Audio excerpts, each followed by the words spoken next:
afternoon, everyone. We are the Group A. And now we're going to report the topic about global issues that concern schools and society. Introduction. The world has become a global village. We have become a citizen of a global community. What takes place in one part of the globe, no matter how far away it is, it is a small world after all. So goes as well. So, ang pasabot ani is bisag asa ta sa kalibutan, bisag unsa ta kalayo, ang mga panghitabuan aduna gihapoy nakaapekto sa atuan. So, like for example sa kuan kanang COVID-19, di ba sa China to. Naapektuhan tungod sa COVID-19. So, namo nag-iingon nga it is a small world. Gamay ra ang kalibutan. According to millennials, the top 10 world issues is pakibasa everyone.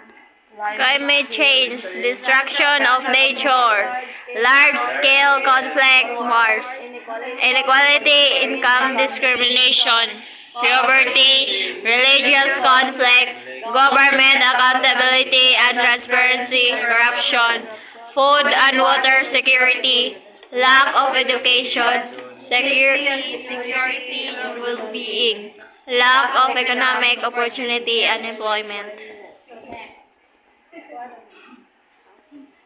So according to Chloe Turner, the current global issues first is climate change, second pollution, violence, security and well-being, lack of education, unemployment, government corruption, malnourishment and hunger, substance abuse and terrorism.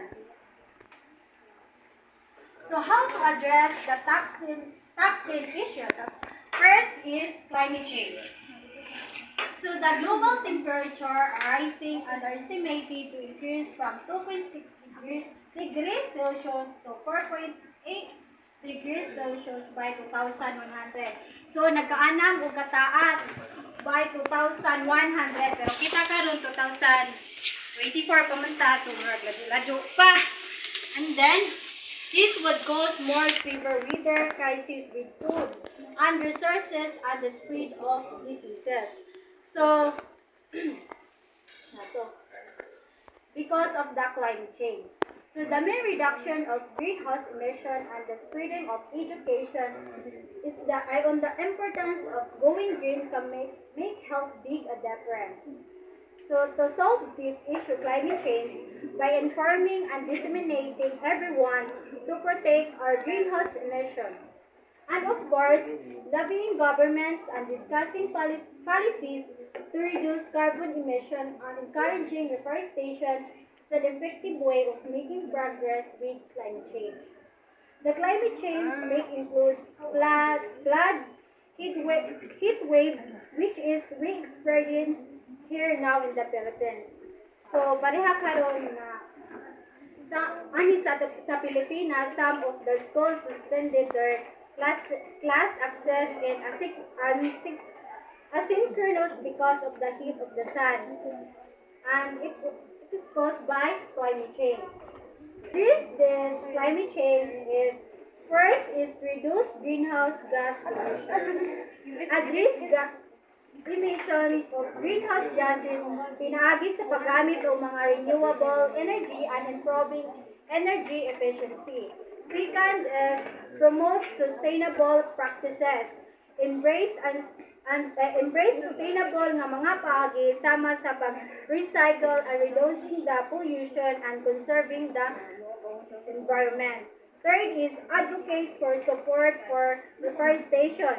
Magtanom og mga kahoy to protect natural ecosystem to mitigate climate change effects. Fourth is advocate for policy changes. Lobby governments to enact policies or patakaran that curb carbon emission and promote environmental conservation. Next. Pollution.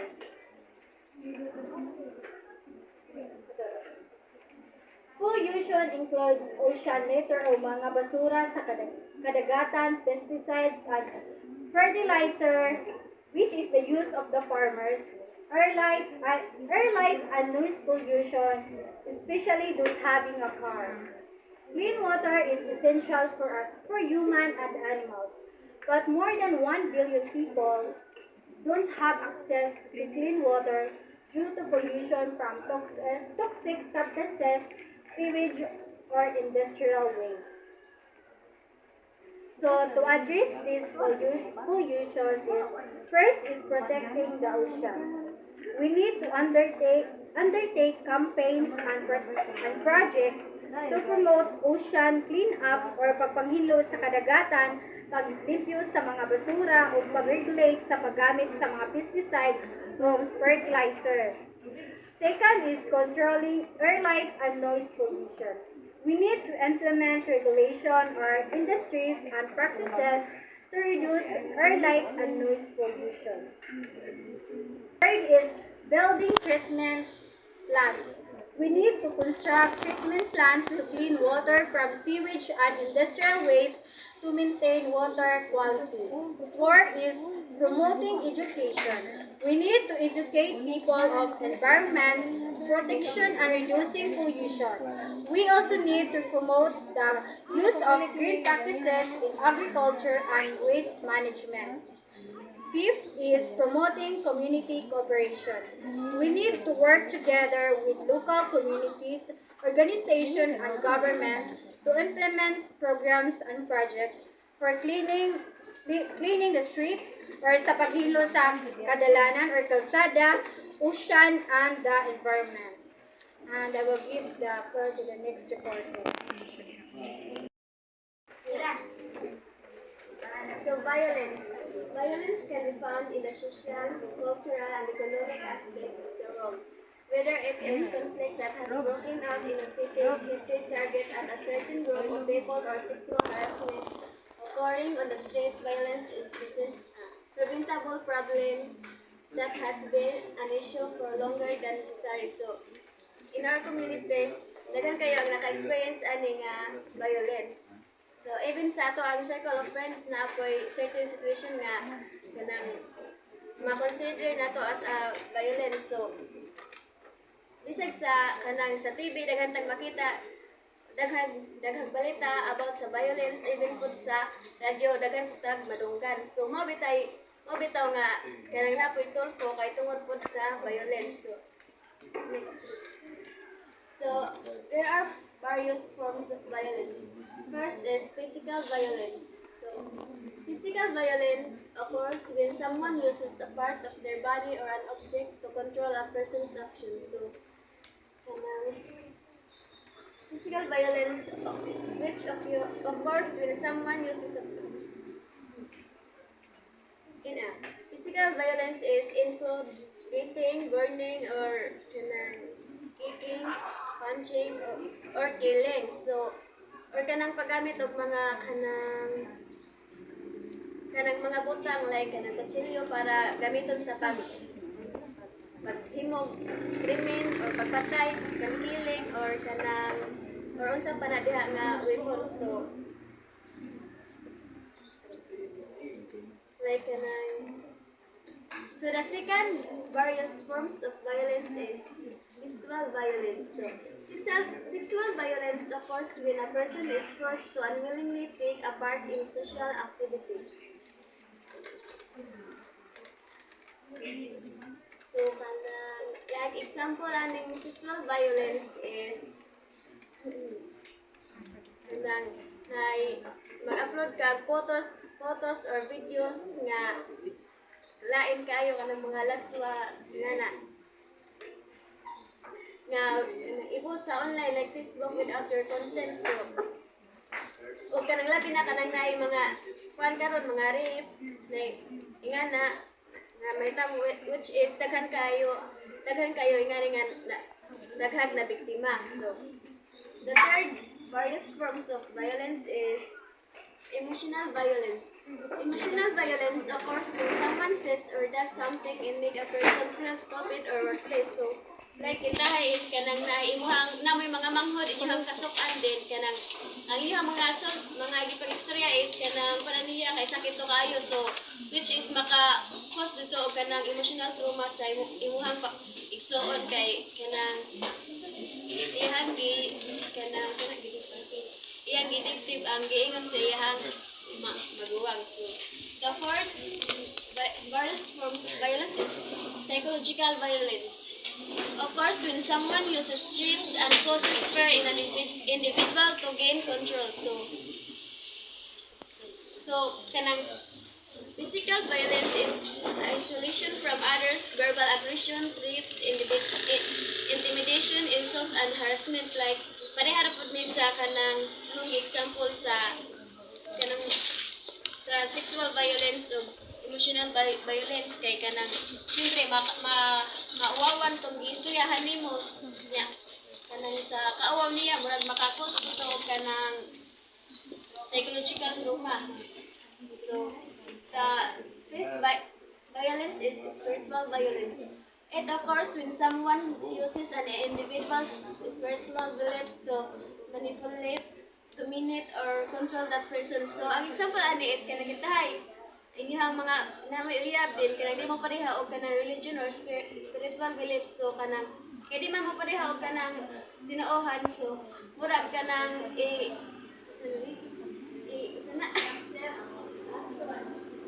kanang dili kanang murag sana ikaw makati mo tuloy ko yan kanang murag ikontrol ka murag kanang ikuan kaniya napapanhinog laing tinuuhan murag daoton niya ang ilang tinuuhan kay lahi mas tinuuhan. So murag ikuan kaniya kanang murag daoton man ang niya ang ilahang kanang tinuuhan kay kuan man di mo pareha beliefs or religion. So the last various forms of violence is cultural violence. Of course, when someone uses an individual is harm as a result of practices that are part of his or her culture, religion, or tradition. Like example ani is kanang na ethnic groups kanang uban kita uban nga kanang mga tao ani lahi og culture is murag i-discriminate nila ang o mga nga i-discriminate nila kay di man mo parehang culture murag walay respeto ang uban murag nga security and well-being. So the UN is a perfect example of what should be done to prevent the lack of security and well-being as serious global issues. Through its effort, regional organizations and representatives that are skilled in security, UN is working toward increasing the well-being of people throughout the world. So kanang security and well-being is kanang like example is kanang okay tayo maglakaw-lakaw ka kanang okay ra nimo kay feeling nimo kanang secured ka kay tungod sa security kanang secured ang kita may mga magrubing-rubing taga-gabi mga tanod or police yara so next news. So lack of education. So more than 72 million children throughout the global that are of the age to be in primary education are not enrolled in school. This can be attributed to inequality and marginalization as well as poverty. And fortunately, there are many organizations that work directly with the issue of education in providing the proper tools and resources to aid schools. So daghan sa tani nga kanang daghan kayo karon nga panahon na nga wala ka eskwela tama na sila sa kanang elementary kay tungod sa kapobrehon walay kagasto inig butong-tong na sa secondary walay kagasto kay tungod sa may trabaho or kanang gagmay ra gal sweldo di kay murag kanang kuha na din yung mga basic needs ba dinya na tungod sa kapobrehon to kay og kanang ilabi na kanang wala ka naka-eskwela is kanang i-lockdown lang ka sa imong mga kaila or mga gagaw silingan i-lockdown kanila kay tungod sa waka eskwela din pobre pa jud ka. So ikaw next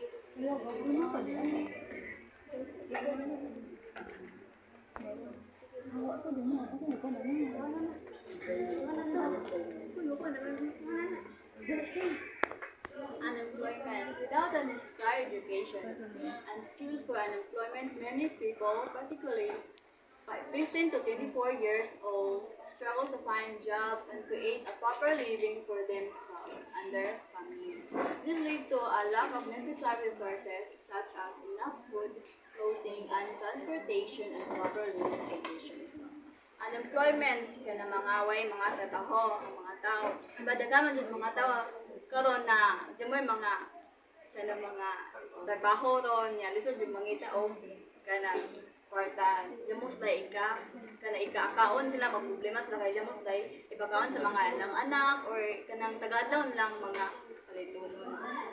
The unemployment rate in the Philippines inched lower to 5.2% in the March quarter of 2019 from 5.3% a year ago. Unemployment rate in Philippines averaged 8.34% from 1994 until 2019, reaching an all-time high of 13.90% in first quarter of 2000 and record low of 4.70% in the quarter of 2016. So unemployment rate in the Philippines was in 2019 was 5.2 nya pag last year sa 2018 kay 5.3%. So gamay ray ligas.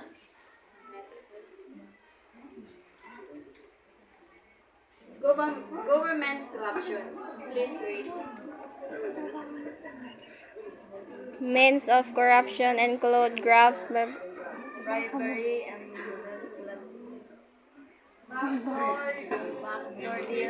manipulation of opportunities. Corruption is a major cause of poverty, considering how its effect the poor the most, eroding political and economic development. Democracy and more corruption can be detrimental to the safety and well-being of citizens living within the corrupt vicinity, and can cause an increase in violence and physical threats without as much regulations in the government. The Philippines ranked 94th out of 177 countries in Transparency International's 2013 Corruption Index. So government corruption is means when people in kanang mga tao na higher position, ilang gamiton ilang position para ilahara ilang mga kwarta bitaw kasagaran mga pintay na mga project or kanang gusto na sad ka na magama sa project niya na ilang budget kay 5 million pero usa pa sila maabot ilang budget na kay SOP standard operation.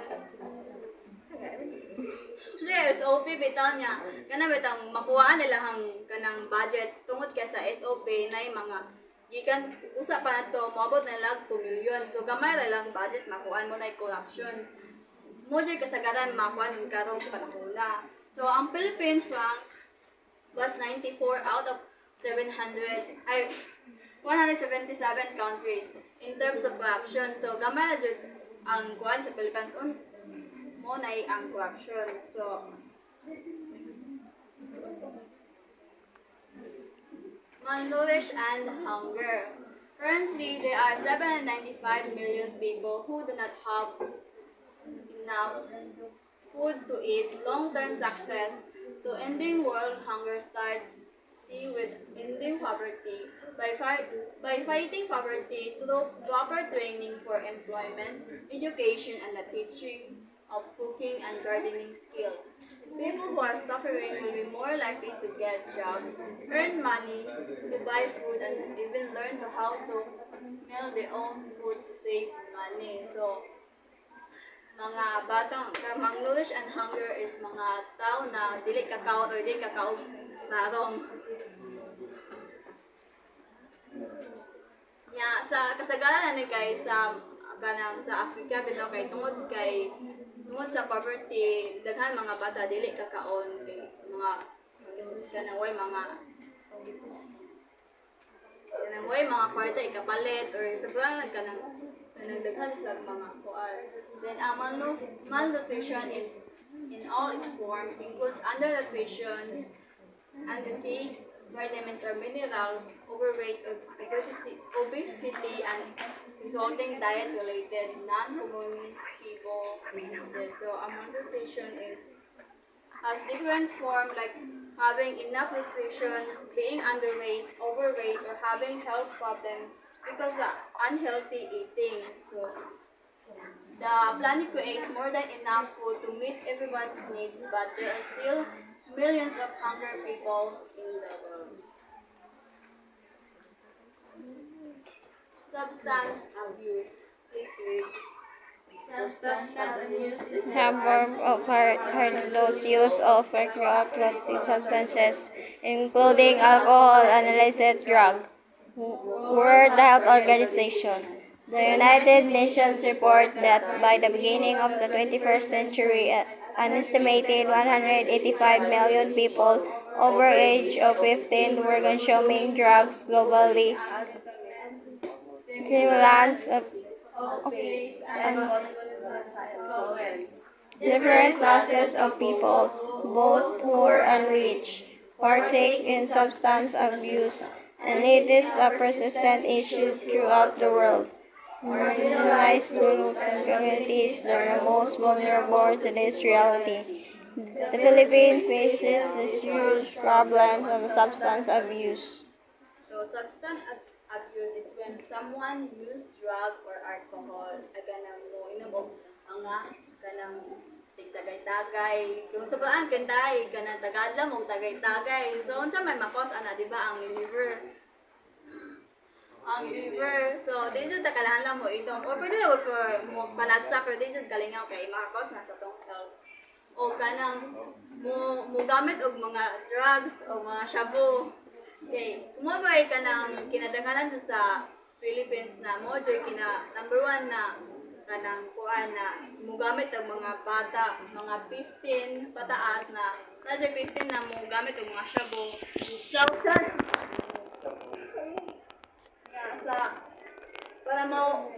para mawala niya itong kaning substance abuse na kailangan na ito kanang i-control bitaw niya dito kailangan ang mga bata ito na kanang